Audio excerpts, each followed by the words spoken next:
Hey, welcome everybody back to Music Talks. I believe this is episode 4, I think. And I am so excited to have Ari Smith, a new-ish friend. I think we've known Yeah, each other like 2 years, question I mark, year and a know. half.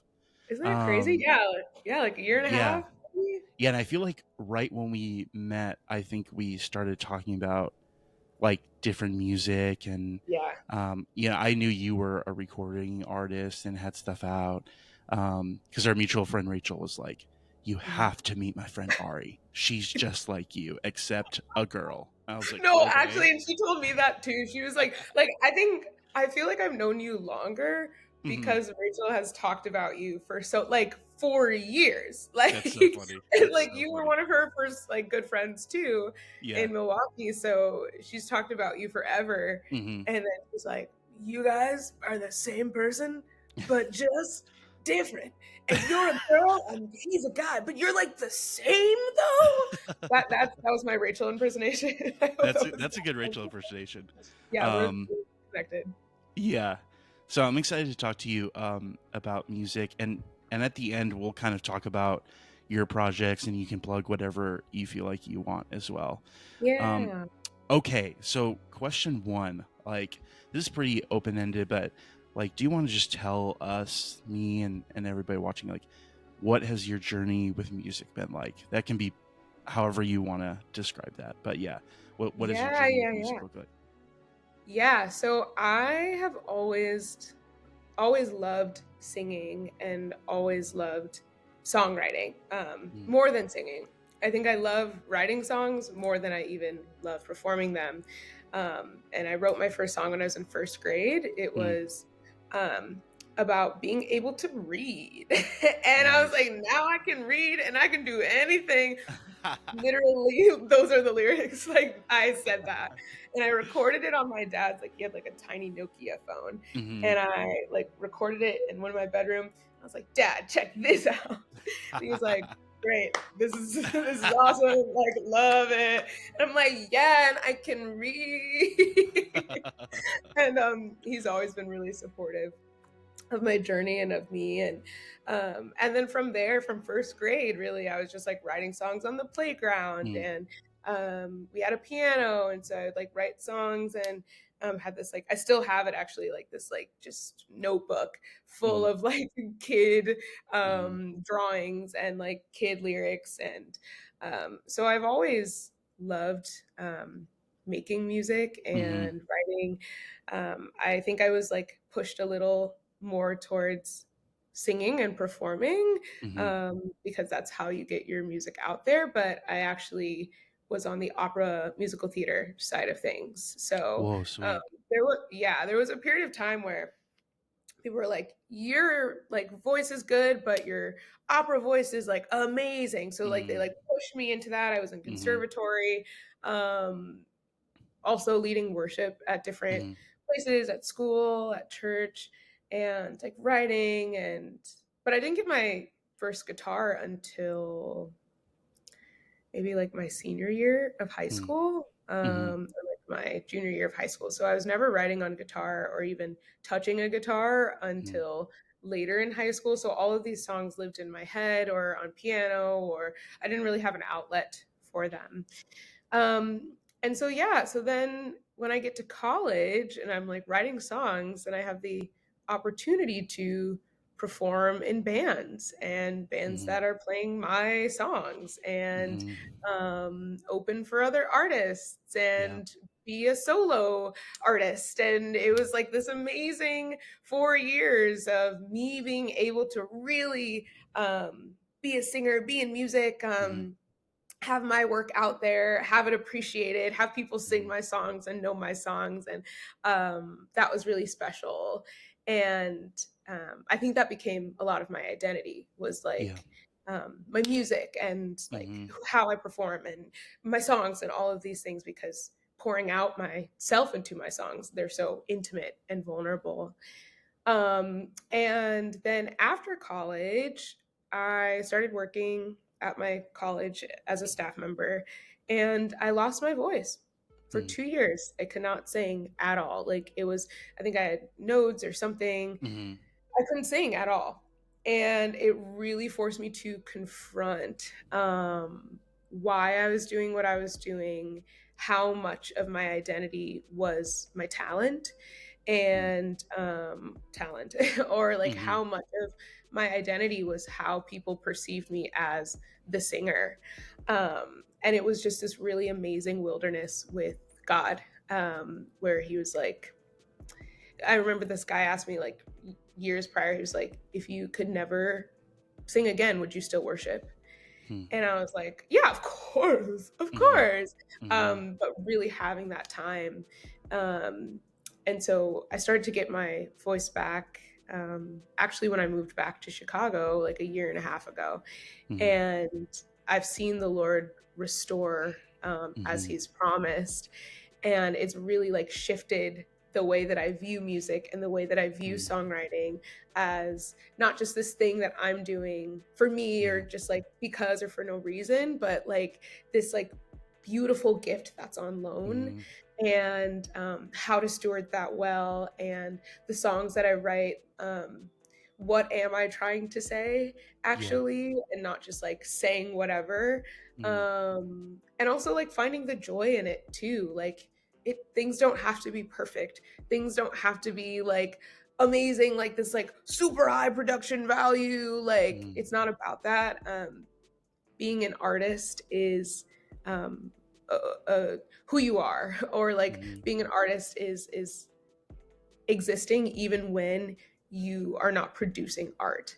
Mm. And that was something that I really had to sit with and like figure out how to honor the Lord with that too. So yeah, that's a Mm. long answer. No, It's like good. my overview of my journey Yeah. with music and where I am Yeah. now. Yeah, and now Yeah. I lead worship at my church, and it's amazing, and I feel like it's more than enough for me. Yeah. It is where I am happy. It is where I feel like the Lord has called me, and if He Mhm. opens doors for me to sing at other venues, like for instance at our friend Rachel's wedding, Mhm. I'll do it. Yeah. But now I'm gonna go where I'm called rather than putting me at the center Mhm. for the sake of like attention, I guess, or Yeah. just doing it to do it. So yeah. It's so good. Yeah. I think that overview is awesome. I was reminded of when you're talking about like being trained in opera. Like I remember a couple years ago, like I saw this video of Jason Derulo singing opera, and he was Yep. like, "Yeah, I'm actually trained in opera," and he basically was like, "I basically could have been like a really famous opera singer, but he's like, I actually kind of like singing pop music." And Yeah. I was like, "What in the world?" But I think there are so many like singers I know that started Right. like opera or classical music or church music for sure. Mhm. Um but yeah, for you, like how was the getting trained in opera, but then Mhm. like I don't want to give too much away, but the songs you've sent me are not opera or Uh-huh. close. I would I I would know. Or close. assume. Or So like hello how to did you feel singers. like yeah, like how did you feel like, kind of making that shift from and I guess the second question out of that is like, are there skills you took from being trained in opera to, to your songwriting or when you were gigging out in Chicago and stuff like that too?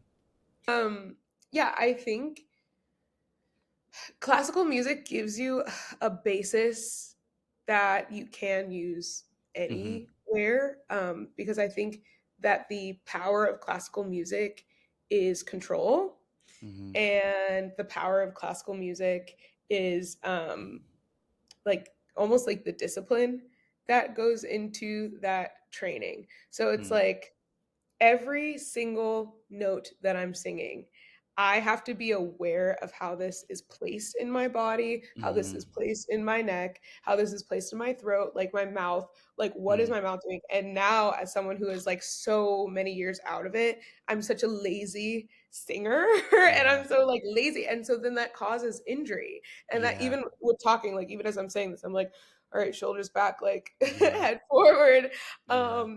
And so I think what that did was on like a training side, it allowed me to be a more technical singer, Yeah. um, which also enabled me to perform well. Yeah. And then on the music side, even though some people listen to classical music and they're like, it's kind of stuffy, it's kind of boring, like Mm. the control of classical music is what creates this energy. Like it's like this tension. Classical music builds tension. That's the whole thing. And I Mm. think that is my goal in my own music, is to build tension in a way.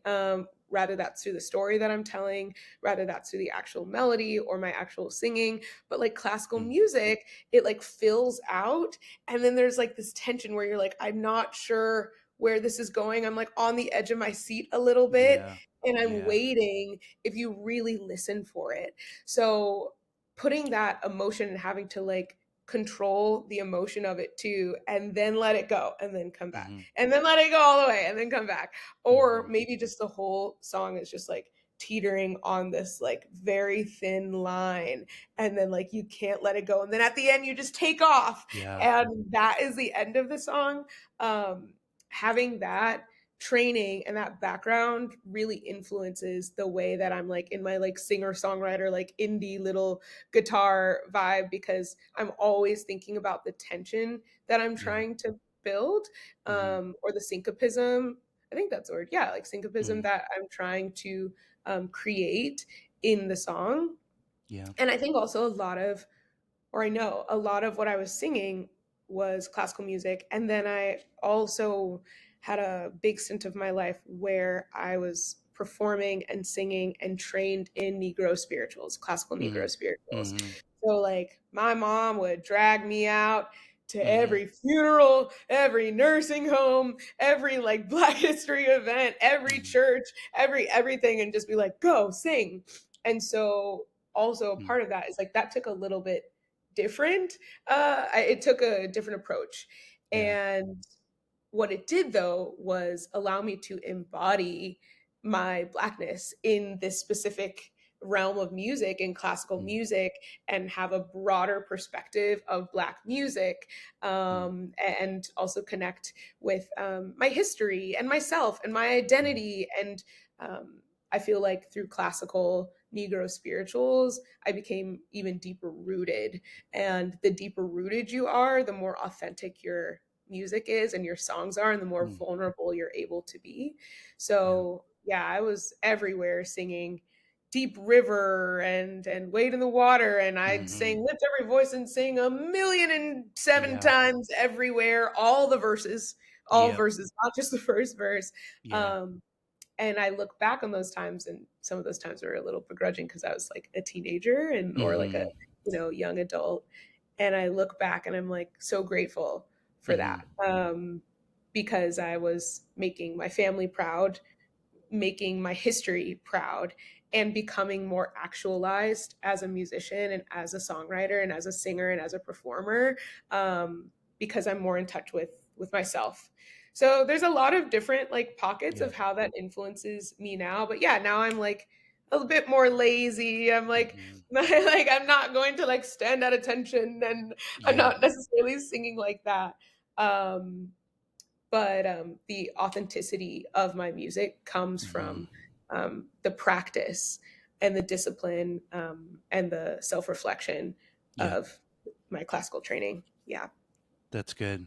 Yeah, I went to this like vocal conference earlier this year, and the person teaching the conference was like, "Okay, we're going to do these vocal warm-ups, and these are like helpful for your longevity of your voice." And I had grown up doing like choir and stuff like that, doing all vocal warm-ups. So I was like, "Oh yeah, I got this." And we started, and I was like my voice was like done after like Mhm. 3 minutes, and I was like, oh my gosh, it's like just so crazy how like how singing is like so embodied as you're just talking Yeah. about, but how quickly it can atrophy, Mhm. and um how you can kind of rely on that muscle memory to a degree, but also like getting back into it of like, whoa, I actually need to like warm up way more than I'm doing, or I need to be like careful of like like how am I taking care of this instrument?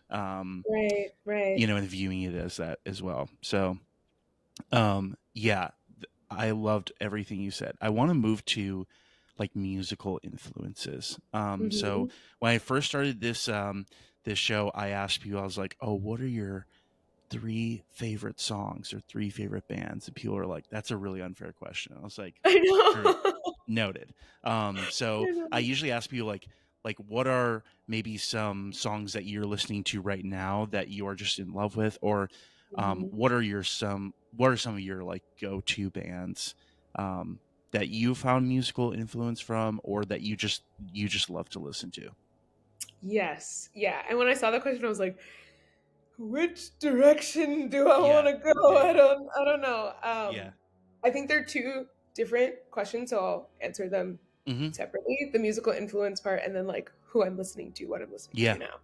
Um, because also the weird part about me is, like, I don't really consume that much music. Like, I don't Hmm. think I consume as much music as, like, other people. Like, other people are Hmm. like, "You know this song?" And I'm like, "I do not," Yeah, because yeah. I've been listening to, like, maybe the same song for my whole life, Hmm. because I do believe that there's this incredible depth of certain music, and you could just listen to it for the rest of your life and Hmm. never reach the end of it, and Yeah, for those are the sure. types of songs that I like. So, like, sometimes I'm Yeah, like, "Whoa, whoa, whoa, whoa, whoa, I can't handle anymore right now," like, yeah. I'm still working through, like, Visions by Stevie Wonder, which I've listened to for 1,000,007 times, and I can't, Yeah. um, still understand it, and it still moves me the same Hmm. every times. But yeah, in terms of musical influence, so I said I wrote my first song in 1st grade. And I guess 1st or 2nd grade is when Brooke Fraser came out with her Albertine album. Hmm. Albertine is one of my favorite albums of all time. Um, I think it was like maybe it was 2nd grade because it was Hmm. 2006. So Albertine is one of the most life-changing, impactful albums of my life. Brooke Fraser, she was really young. She had not yet transitioned into Hillsong at that time. She was like still this like Kiwi indie Hmm. singer songwriter, but she was like Christian coded, Hmm. but had songs that weren't Christian and had songs Hmm. that were on the same album, and so that in and of itself as a structure has greatly influenced the way that I write too, because you don't have to be pigeonholed. So it's like her guitar, singer songwriter, like quiet, a lot of quiet songs, but then she has like these big she has a song called C.S. Lewis song. And if you know me, you know that I'm in a huge C.S. Lewis phase. I'm like obsessed with the works of C.S. Lewis recently. And it started because when I was a child in 1st grade, I heard C.S. Lewis song and I've been listening to it my whole life. She has a song called Hosea's Wife. And she just has like these really rich songs on there. And it's creative and deep, and it just influenced me. The lyricism, she has a song called Thief. And my first song that I ever wrote on guitar, Wandering Eyes, is about it's like this a parallel between like wondering eyes, how do you see right through me, wondering eyes, how do you shake my ground, as we sit over tea I understand your process, and I realized that the only wanderer is me. And that song comes from her song. It's like a sequel to her song, The Thief, which is a love song about sitting over tea and like realizing that someone is stealing your heart. And so then, in high school, I write Wandering Eyes. And then the second half of Wandering Eyes is how my dad looks at me, Hmm. curiously, with curiosity. And how my dad looks at me pleased and loves me. And then the last part of Wandering Eyes is how my father in heaven looks at me pleased. And Hmm. so like you have like the thief and then transitioning into all the other ways to be loved. And so that album has just shaped everything, structure, style, tonality, inflection, to the point Mhm. where like I was like, I had to sit down and be like, all right, like in college, I was like, okay, girl, like you gotta get your own gig, girl. Like you Mhm. gotta do your own thing. You gotta be Mhm. free. Um, so yeah, in terms of songwriting basics, Brooke Ligertwood now, Brooke Fraser Ligertwood, you cannot go wrong. Like her Mhm. lyrics are solid, her Mhm. songwriting is solid. She has a master class, and she's been this way since she was 19. Mhm. Um, and so now she's in her Hillsong vibe, which I will not comment on the Hillsong of it all. I'm just talking about her songwriting pre Hillsong is solid work. Mhm. And so that, in terms of musical influence, is the biggest one. I think the second two are Leanne LaHavas. Leanne LaHavas is one of my favorite singers of all time. She is such a talent. Mhm. The richness of her voice is so unique. Like the fullness and richness of her voice is just incredible. And her lyrics and the subtlety of her melodies are just it's like a subtle kick and you're like whoa whoa whoa Mhm. whoa Mhm. is just incredible. And then Mhm. similar to classical music, and then it'll take off and then it'll come Mhm. back, it'll take off. So I love Leanne. When I first heard her song Lost and Found, I was also a kid. She was on the Jimmy Kimmel show, and she was just this like young, black, beautiful hair, like beautiful British artist that was super random, like so random, like nobody knew who she was, it felt like. And then I'm sitting there and I'm just in awe. And the Mhm. song just never left my mind, Lost and Found. And Mhm. then from that day on, I think I was in middle school maybe, it just, she has been everything. And then Mhm. last but finally not least is Lauryn Hill. Lauryn Hill as a creative, Lauryn Hill as someone who represents and embodies packing a punch with Mhm. every line of an intentional lyricism of like I'm not gonna let up. Like listening to the miseducation of Lauryn Hill is something that you can get swept away in the Mhm. melodies and you're like oh okay like Mhm. and the longevity of the notes that she holds, but Mhm. when she's speaking, it's packing an incredible punch. Yeah. Um, and similar to Leanne and similar to Brooke is embodying like what it means to be a woman, what it means to serve God, what it means to, I mean, Leanne less so, but has like little hints here and there, Mhm. but what it means to serve the Lord, like what it means to have a holistic and authentic life. And you find this also in her MTV 2.0 Unplugged. And that's where she gets I Get Out, Just Like the Water, and her songs in that album changed the way that I wrote greatly because she's just talking. It's like the hook is like maybe once every five stanzas. And it's Mhm. like, oh, there's a hook I forgot. And she's Mhm. just going off and talking, and people are listening to what she had to say. Mhm. And that taught me that music does not have to be formulaic. Music does not Mhm. have to be cut and dry, and you don't put it in a machine and then like put it in the washer and then it comes out. Mhm. Like music is an experience, lyricism and songwriting is an experience that you Mhm. sit with, and people will listen. The people who want to listen will listen. And so Mhm. you don't have to write to please a specific audience. You will, in my life and in general, you write to please the Lord, you write to please, and you write to be Christ-like and to be an image bearer, and you write to be authentically you Mhm. and what is true. And if you're not writing what is true, it's just not going to work. Yeah. So, yeah, her 2.0 Unplugged MTV session, incredible. Adam Lives in Theory, another great song, but she's just like talking. She's literally just Mhm. like talking out her theories. She Mhm. messes up in the whole thing. She takes off her bracelets and because they're getting in the way of her strumming and her rings, Yeah. and this is on record, and then you stop and she laughs and the audience laughs, and then she's like, all Mhm. right, I'm going back into this.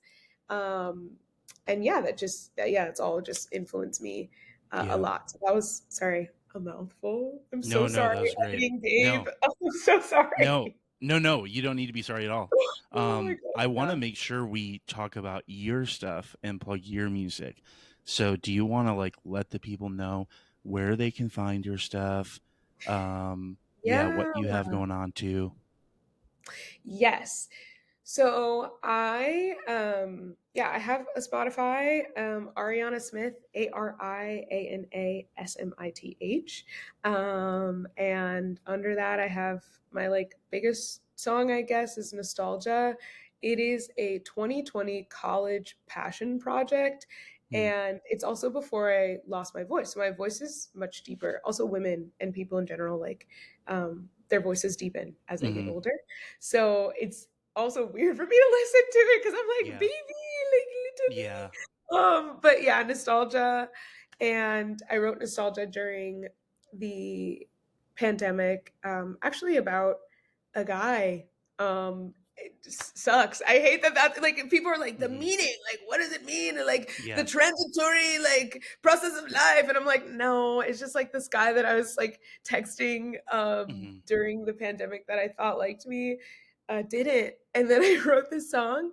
And I felt like he was keeping me around for nostalgia for college. Mhm. And so I wrote nostalgia.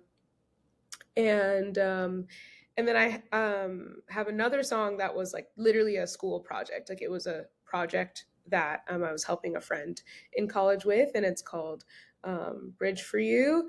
Um, that's because it's called Bridge to You, and I accidentally put it wrong in TuneCore. So once again, like blunders happen. Like it's fine. Like music is not that deep. Like just do Yeah. it, bro. And but yeah, that was like a project for me. And then on my birthday, in 2023, 2024, 20, no, 2023, my 25th birthday, Mhm. 2023, I think, I released a couple songs in an EP called Growing Pains. They like two of them are demos, and one of them is just an acoustic recording of a couple of my songs. And one is called Faithful, and it's about when your faith is really tired, and like in um the juxtaposition of the faithfulness of God Mhm. and our struggling to keep faith alive. And I Mhm. wrote a song called 25 because I do feel like 25 was when I became actually actualized Mhm. and came into my frontal lobe, and a lot of things started to make sense, and I finally felt like myself.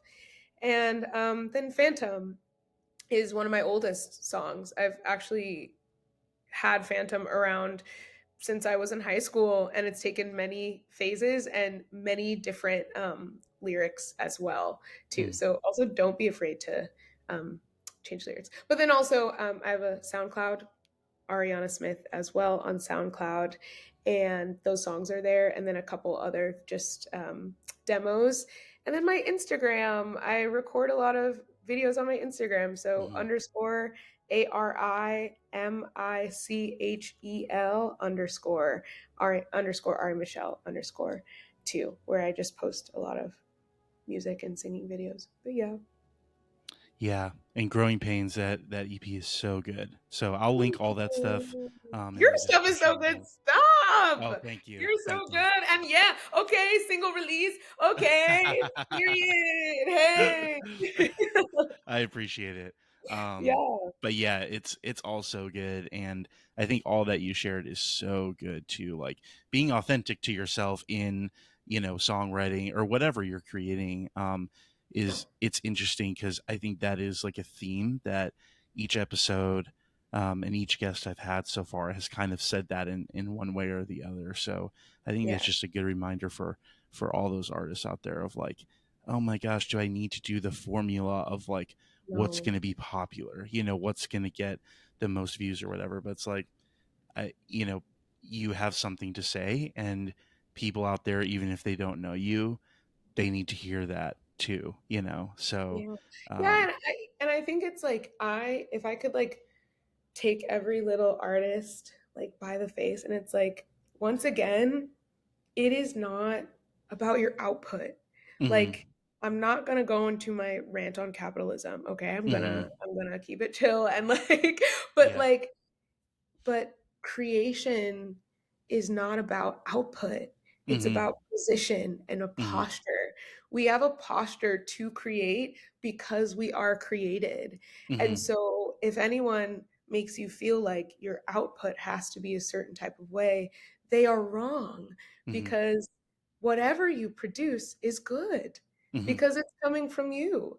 Mm-hmm. And I feel very passionately about that, that your identity does not have to be your talent. Your identity does not have Mm-hmm. to be what you create.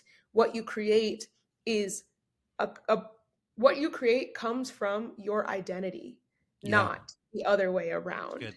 Yeah. And I just feel really passionately about that because Yeah. there's a lot of artists and a lot of people that are like I'll go into spaces and they'll be like, "Oh, so like are you performing?" And I'm like, "No." And then you can see their eyes glaze over. Mm-hmm. And it's like, "But I don't have to perform because Yeah. every day I get to live, I get to sing in my shower, in my Mm-hmm. kitchen, and play my guitar alone is art and Yeah. is creating in this world." Yeah. So I feel very passionately, and what is for you is for you too. Mm-hmm. I Nostalgia has more streams than I could ever even imagine. And so does Mm-hmm. Growing Pains too. Like I did Yeah. not expect this. But it was not something that I was like trying for. And that's not me being like, "Oh, it's so good." Like, "Oh, Yeah. but it's like what is for me is for me. And my art that is for people who Mm-hmm. care about it will reach them. So you Yep. don't have to also worry about fading into the background and never making it, because even if one person, I've had this one girl, she messaged me on Instagram and she was like, "Nostalgia has been my favorite song for the last 5 years and has seen me through the darkest and the happiest Yeah. moments of my life." Mm-hmm. And that one girl is enough. Mm-hmm. It's enough for 100%. me. Yep. And so I'm just grateful that I even have a voice back. I never thought that I would sing again. I never thought that I would make music again. And here I am, and God is Yeah. good and faithful. Um, so yeah. Also, one thing I'll say is who I'm listening to now, as always, is Stephen Day. I love Stephen Day. Yes. Stephen Day, Yes. I met Stephen Day in Portland, Maine in 2021, and I didn't know who he was. And he was just a nice guy who I was like, "Oh, he's Yeah. gonna be good." And he was incredible. Oh my And gosh, she's so good. he's so good. So plug to Stephen Day Yeah. as well. I love him always. And Yeah. plug to Stevie Wonder because For sure. he's my favorite of all time. So Absolutely. Thank you so much, Ari. This is so good, and I know people watching will like really appreciate your story and just everything you've shared. So, I will link all your stuff in the description so people can check you out and stay up to date with you as well. Yeah, thank you everybody for watching, and we'll be back next month with more guests and just talking about music. So, Ari, thank you so much for joining us today.